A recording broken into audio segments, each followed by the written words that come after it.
আজকের গল্পটা দুই মহাশক্তির এক অদৃশ্য লড়াই নিয়ে।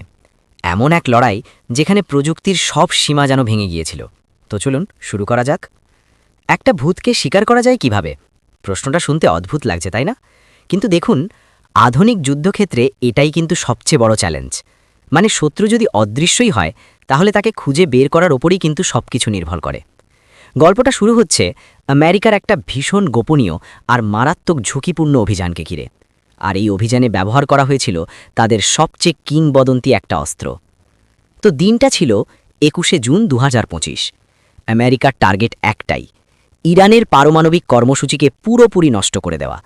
আর এই মিশনের জন্য তাদের প্রধান অস্ত্র ছিল F-117 নাইটহক, সাপোর্টে ছিল B-2 বোমারু বিমান।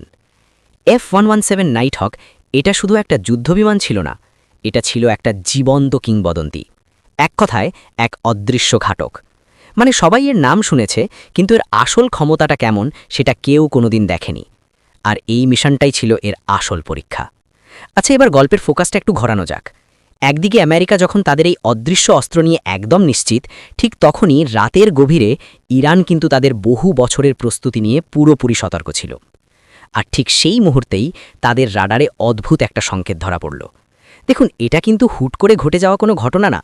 একদিকে আমেরিকা কয়েক দশক ধরে তাদের স্টেলথ টেকনোলজিকে প্রায় নিখুঁত বানিয়ে ফেলেছে, আর অন্যদিকে ইরানও কিন্তু চুপচাপ বসেছিল না।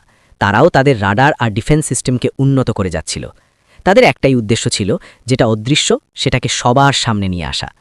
সময়টা খেয়াল করুন, রাত 3:13। নাইটহক ইরানের বর্ডার ক্রস করল। ঠিক 1 মিনিট পর 3:14 ইরানের রাডারে একটা সংকেত ধরা পড়ল। আর তার পরের মিনিটেই 3:15 তাদের লেটেস্ট পিন ডিফেন্স সিস্টেমগুলো পুরোপুরি অ্যাক্টিভ হয়ে গেল। টেনশনটা কিন্তু বাড়তে শুরু করেছে।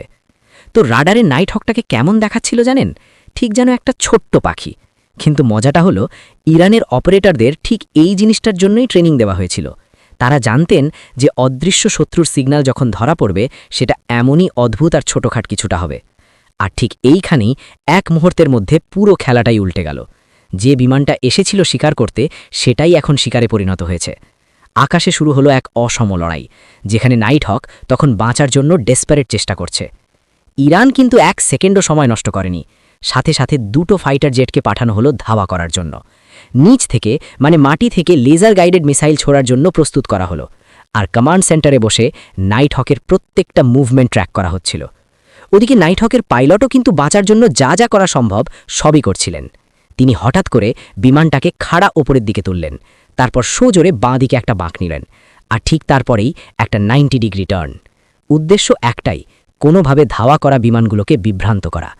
ভাবা যায়, এই যে এত কিছু, নাইটহককে খুঁজে বের করা থেকে শুরু করে এই চূড়ান্ত মুহূর্ত পর্যন্ত পুরো ঘটনাটা ঘটেছিল মাত্র 6 মিনিটে।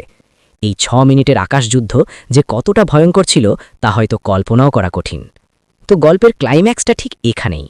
এই 6 মিনিটের রুদ্ধশ্বাস লড়াইয়ের পর অবশেষে সেই মুহূর্তটা এলো।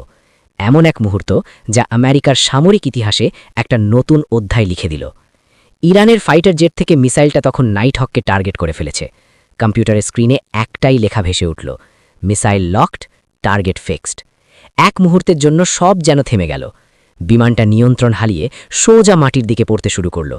আর অন্যদিকে হাজার হাজার মাইল দূরে হোয়াইট হাউসে তখন খবর পৌঁছালো যে তাদের এই গোপন মিশনটা ব্যর্থ হয়েছে। কিন্তু এই ঘটনাটা শুধু একটা বিমান ধ্বংস করার গল্প না, এর প্রভাব ছিল অনেক অনেক গভীর। এটা আসলে পুরো বিশ্বের সামরিক শক্তির ব্যালেন্সে একটা নতুন কিছু ইঙ্গিত দিচ্ছিল। এর আসল মানেটা কি দাঁড়ালো?